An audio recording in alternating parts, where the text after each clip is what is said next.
here tonight with Mike and Carly from Radian. Carly is the new addition. How long have you been in the band? Like 4 months, 5 months? 5 or 6 months. 5 or 6 months. How is it for you so far? It was a little difficult at first because I'm not allowed to use a pick, so I had to learn how to finger pick. It's getting easier, I think. That's cool. She's doing a great job. That's what you want, right? You want someone to say fucking, yeah. Yeah, she's doing a great job. Hell yeah.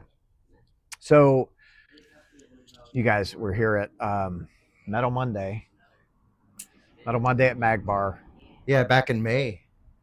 Back in May it was insane. It was awesome. It was awesome. We were here with Moon Temple. Oh, right on. And that was a ripper, dude. So we had to get back, but we didn't want to do it too soon, So like 4 or 5 month turnaround, I think's just about right, Well, I feel like, I tell everyone, like, first few times to Louisville, Metal Monday is the spot. Yeah. Because, it's a built-in fucking crowd. Even if we had a big crowd in Louisville, we'd still want to do Metal Monday just to make it bananas. Yeah. If we could sell out the Portal someday, then we'll come back here and do a Metal Monday and just make it completely insane. Yeah, Portal's it's a cool place to have a show. Like, speaking of, we're gonna chat about what we were talking about just a minute ago, the fucking Rwake show. Yeah, Rwake, dude. Was that Saturday night? So it was Rwake, Ohlm, and Lordship. And there was this other performer of sorts called Benzodrones. And it was, I don't know, it was just really drony. Was it like a solo act? Like noise, kind of DJ type deal. Was it like one dude or? I think there was 2 dudes. Gotcha. But they only played during, like, between bands. So they got like 15 minutes. Oh, that's cool. That's like a good idea. There's all kinds of good ideas coming out of here, man. You guys are crafty. Dude, it worked so much better than having like the house music. Yeah. That's a good idea. I think we played a show, one of my old bands played a show at one point. I think they had like a comedian doing stuff in between sets, and that was pretty cool. I thought, that's wild. That was a long time ago, but it was pretty cool. And dude was funny, Hell yeah. I think Jim Brewer does a lot of that shit. With music, bands, because he's like a musician or something too. Yeah, he's just does he play? I don't know if he plays music, but I know he's like a fucking he's a nerd, huge metalhead and everything. Yeah. Fucking please don't crash. Yeah, please. No. We got UPS jets flying above us in Louisville. It's a little piece. But the good news is all the engines are on that one. Yeah, that's true. That's like the third one. The MD-11 is the plane that crashed, and one of the I don't remember which wing, but one of the wings lost the fucking engine, and that's what happened, caused the issue. Wow, that's insane, dude. And when I say lost the engine, I mean it fell off the wing. Some quality craftsmanship. Yeah. So I'm told they took all of those out of service. I'm sure. So you guys, new album. Yeah, the new album's coming end of February. We worked on it for quite a while. I had to get some members, in the middle of it. That's essentially what escalated to the longevity of finishing the record. I had to get a new singer in the middle of it, and a new bass player. But yeah, it's completed, and it should be back for mastering like any second now. Hell yeah. And we're stoked to get it out, man. It's a little I don't want to say it's different from the previous Radian releases. It's not much different. It's just more aggressive, I want to say, than the previous releases. Yeah. Things are a little bit, paces are picked up a little bit, and there's less of our like little spaced out stuff. It's just like pretty aggressive, and I can't say why. I don't know. Maybe it was the state of mind at that point in time with whatever was going on in life, or whatever, but that's just what happened, and it wasn't intentional. But yeah, sure, we're stoked to get it out. Can't wait. We're stoked to. Third Hear House it. Communications, and it's a new partnership with you guys, and we're excited. It's very family oriented feeling, and we I personally, I'm not speaking for anybody else in the band, but I like that. I like the sense of family, the sense of brotherhood, the sense So do of we, sisterhood. right? Like, because you build together you build a community. Yeah. And you look at any successful person, and no one has done it alone. Everyone's done it with community is so important, and like people either get it or they don't. Yeah. And it's like, it's so important to us and everything that we do. Like, we have a local community, and then we have the community. Yeah. That's like all everywhere. It's worldwide, and the love and support from everybody is just, it just carries community is everything, dude. And it's not a one-man show. No, you not can't, at all. you But can't dude, ever. there's so much good fucking music like in our region. Fucking Crop just put out SSRI. Yeah. I love Crop, Cast dude. out of fucking Indianapolis. God, so many fucking bands, dude. Yeah, Storm Toker dudes. Oh yeah. I mean, they've been around for a hot minute too, doing stuff. And this area too is just like really honed in on community.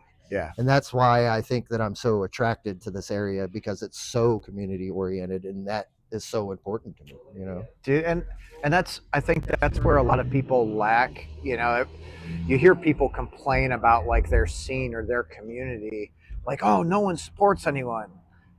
Those are also the people that are out supporting Correct. the other fucking people. Like, hold on, he who smelt it dealt it, type of thing. Yeah, for sure. Hey man, you got to use kid quotes. That is fair. That's fair. But so it's real hard, I think, for a city to build a community when you have this toxic shit filling it in. You know what I mean? Yeah, absolutely. So, how many songs on the new record? The new record has got 6 songs and an outro. Hell yeah. So I don't really say it's 7 songs, but I mean, there's 7 tracks. 7 tracks, yeah. But one's an outro. It's pretty much the whole record is pretty much in honor of our previous bass player that unfortunately passed away. So everything is essentially an honor for him. Hell yeah. So how did he pass away? He had some like congestive heart failure issues, and it just didn't pan out in his favor. Yeah. And I don't want to get too much into it because it'll make me all emotional and stuff. Yeah. No, I get it. I totally get it. Let's keep it happy.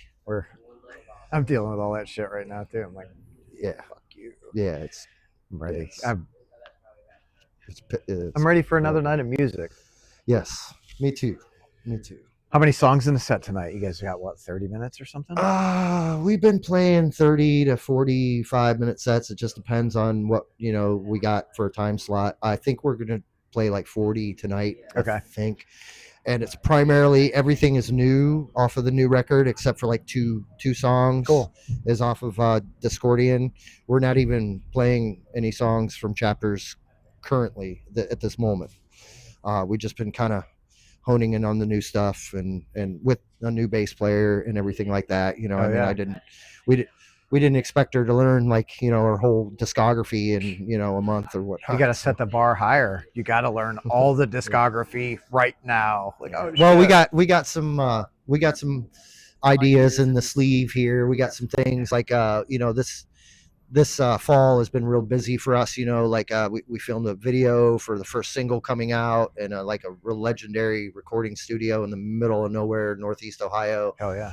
And finishing the record, the tour, everything's just been nonstop, so after these few shows that are left for the year, then we're kind of gonna chill out for the rest of the year and get this record out and get prepared for March, and whatever comes Start the hustle. after that.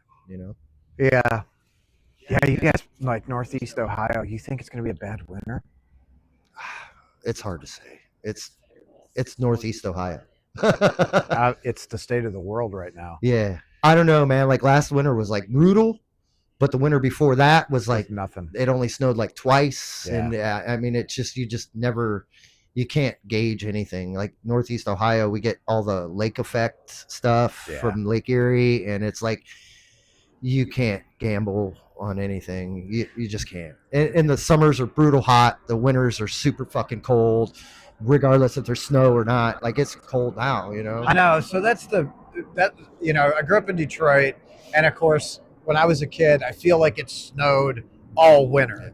Well, Detroit gets the same weather that we get, but like 4 hours prior. So whatever's happening in Detroit, we know that that's coming our way usually. Well, so if it's not coming off the lake. So the issue that I have is I'm cool when it snows. It's okay if it's cold and it's snowing, because at least with snow you can ski, you can snowmobile, whatever. If there's no snow though and it's just cold, like why the fuck is it just cold? Right. You just sit home and have pizza delivered to the house and lock the doors and shut the windows. You're like, fuck this weather. Like I put a hoodie on, dude, and I don't take it off until it's 70 degrees. Whenever, if it's April, May, June, whatever it is, like I'm always freezing. Yeah, fuck me too. Yeah, I get it. I totally get it. So I know you and I have chatted before multiple times. Yeah. Carly, what got you into music?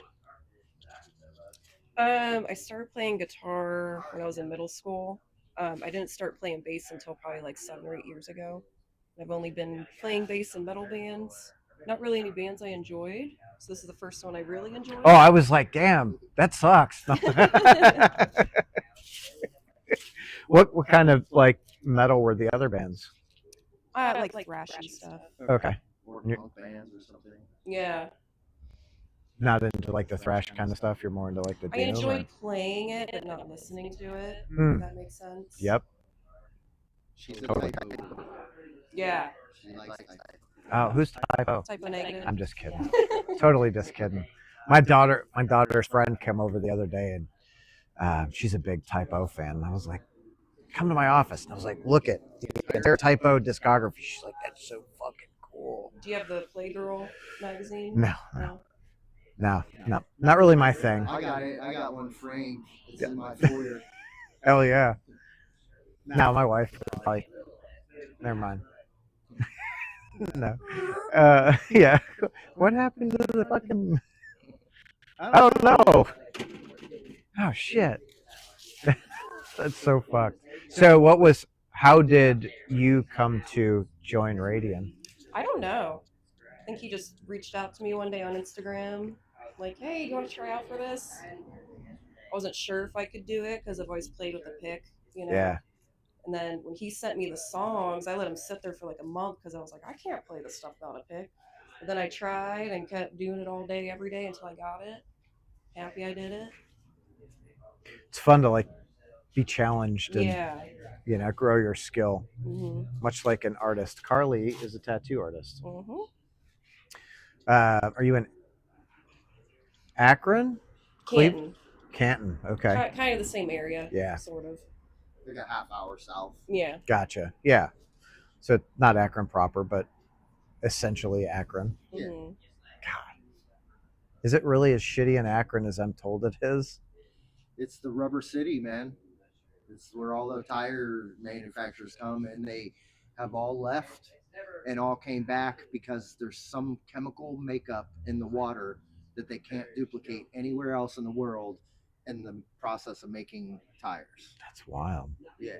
So I don't know. I think it's chlorine that's in the water, but they haven't figured. No, I don't know. We have chlorine in water, but I don't know. I think everyone's got chlorine in the water. That's a true thing. Like that's legitimately.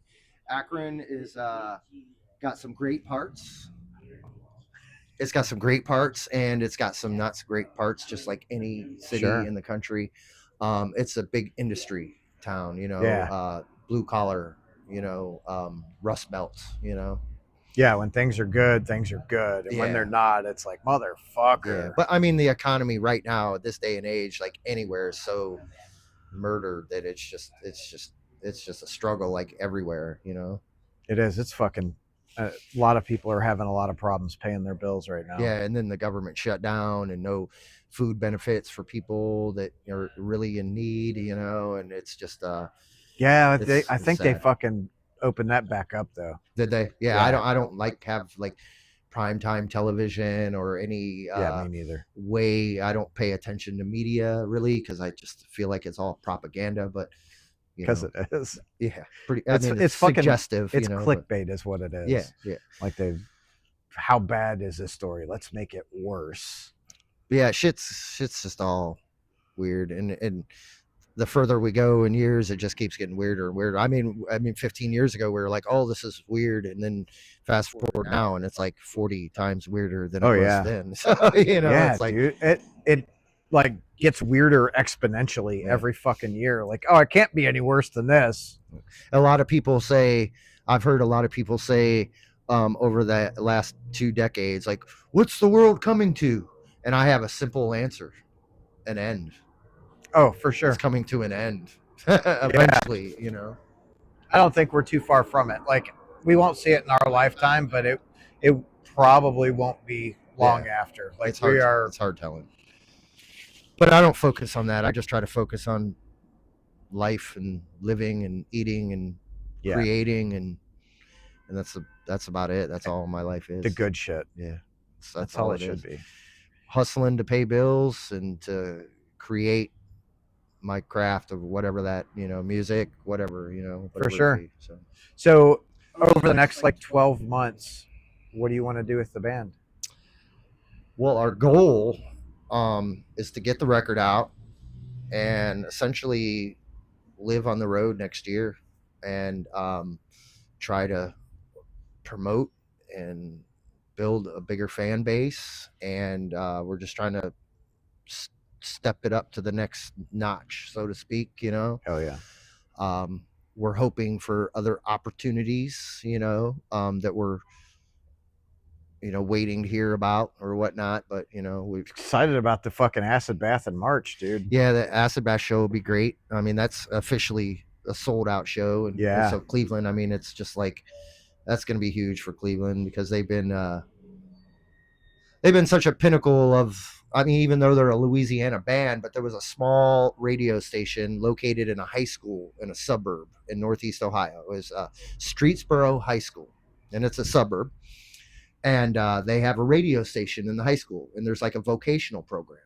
So they had this radio station. It was 89.1. It was called V-Rock. Oh, shit. And in the 90s, all the students that went there were into these metal bands like Clutch and Acid Bath and all these, an array of different kinds of different genres of metal. But there was essentially one specific individual who kind of opened up a whole can of worms, and they played Acid Bath, like Scream of the Butterfly, and like, you know, all their tunes. They played them all day. Like, I mean, you would hear that it was like the same song 7 times in 3 hours or something like that, you know. And they played tons of different, like a lot of Clutch. I mean, that was the first Clutch album, the I don't know. I'm not Transitional a big, like, Highway or whatever it's called.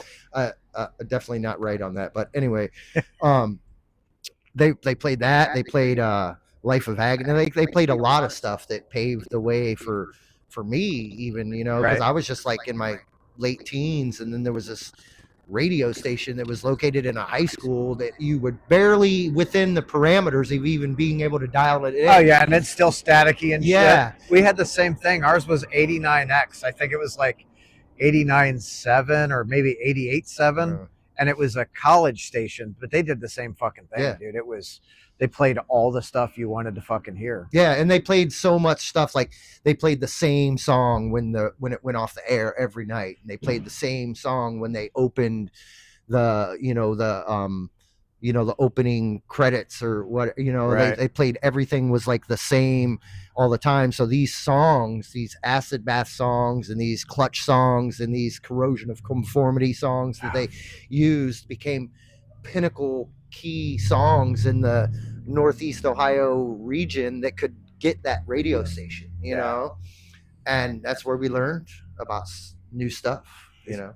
It's really cool that like that those things existed then, you know, because the accessibility when we were fucking growing up was not like it is today. Like now No. you can just You just got the internet now. Yeah. Back then you didn't have that. Yeah. You had one dude that knew about all this stuff, Yep. and he would turn it on to everybody else, you know, and then it would just go from there, you Well, know? that and the hunt for like new music was always super cool. You go to you find the weirdo like record store and like you know the owner. Yeah, like, and hey, then you Travis, and what you do you buy fucking that got? record because of the album cover. Yeah. And then you're like bolt thrower records. Yeah. Nobody knew what they were. Let's look at this record, guys. And you randomly end up with Meatloaf, and you're like, "This is not what I thought it was gonna be. What the fuck?" Hey man, Meatloaf, you know. Great voice, Yeah, but great stuff. But it is not like looking at the album cover. It was not what you expected. No, not at all. That's so crazy. What album did you buy that was like that Meatloaf album? You know, you're like, this is gonna be so cool, and then oh shit, not at all. I want to say Winger. no. I honestly, I think it was like the first big Bon Jovi record, and I thought Slippery it was, When Wet. and I thought it was going to be like the Guns N' Roses or all the wild Hollywood cats that were fucking shit faced and didn't even too drunk to know what was going on. And then I think I ended up with a Bon Jovi record and was like, what the fuck is this? Like, I thought this was going to be metal, man. This dude's like more concerned about his frosted tips than anything, but you know. Yeah, good old Bon Jovi. But some of those songs actually eventually wore on me and grew on me. And you know, like, give them shit all you want, but they were good songwriters. Yeah, living on a prayer, man, you know. Yeah, the good old days. That's so fucked. God, I remember when they fucking like just hit big. All the kids in the fucking neighborhood were like air guitar. I'm like, what the fuck is going on? Because Richie Sambora's fucking slick skills there. Oh, you know? Yeah, he was a fucking beast. Yeah. What about you, Carly? What album for you was like, oh shit, I shouldn't have bought that? Limp Bizkit. Hmm. Yeah. They're good when I'm drunk though. Really? I don't even like it when I'm drunk. I'm not a. It's the trash in me. That's fair. There's like I think there's a love-hate relationship with Limp Bizkit. There, you either for sure. love them or you either hate them. I'll tell you a funny Limp Bizkit story. They played Louder Than Life a couple of years ago. Some friends came down, and we were all pretty tore up, you know, like having a good time. And my buddy Sam decided he's going to the fucking front. Like Limp Bizkit's already playing. Crowd is fucking insane. So they start walking to the front, and he's a big dude. He's like 6'3". He was probably like 300 at that time. So not a small guy. And someone at some point while he was walking towards the stage grabbed his fucking leg and ripped his shoe off. So he walked back to us, one shoe, one no shoe. Like, what the fuck, dude? He's like, I don't know what's going on. Oh, that was funny shit. God. Carly, what's been your like favorite concert that you've seen? One of my favorite bands ever is the Melvins, and I make sure to see them every year when they come through. And they're like 80,000 years old, and they still put on the same energy that they did in the 90s, you know? Yeah. So I always make sure I see them every year. I fucking love them so much, dude. Yeah. I love seeing them. That when they were with Napalm Death, when they had Cody and fucking Dale both drumming. I was so excited to see Cody and Dale together. Oh, yeah. Because the Senile Animal came out when I first got into them, but I never got to see them play together. And now they're permanent. Well, Cody's permanent. Yeah, that's fucking. Cody is such a killer drummer. What a fucking beast. Yeah, I got familiar with his playing in like the early 2000s. I worked at a tattoo shop, and one of the dudes loved Murder City Devils. And at the time, I wasn't like at that point, I think I was really into like black metal and stuff, and I wasn't into this like punk rock Right. that Murder City Devils, but it grew on me, and they're like one of my all-time favorite bands now. But the first time I heard the Murder City Devils, I just heard something special in that drummer. Yeah. And all these years later, he ends up being in the Melvins and High on Fire and like all these great bands. He's got a new project. And he's a lefty too, which I love. You know, I love a lot of lefty styles. They like to let it hang a little bit because of that you're not crossing over, you know, your hands with the playing. Well, sometimes they do. Sometimes they just reverse the drum set, you know, so they're fucking playing opposite of right hand, right? Yeah, but their hi-hat's on the right side, so when they hit their hi-hat, they're not crossing over the snare and using the right hand. They're using the right hand on the right side. I don't know. I'm saying, sometimes they're doing the left hand with that hi-hat though. Yeah, it just depends on the player. Mike Gordon's a lefty, but his setup is like a hybrid of left-handed and right-handed. It's like nobody's ever seen a setup quite like that, or maybe that's the wrong words, but you know what I mean. I know what you mean. Yeah. Holy fuck. Okay, I tell you what, I'm fucking hungry. I want to eat before the show. Oh yeah. So, you guys want pizza? Yeah, sure. Next door. Yeah, that's the spot. We're gonna go get pizza. You're missing out. Pizza. Pizza. 7-day a week pizza diet. That's me. Pizza and tacos.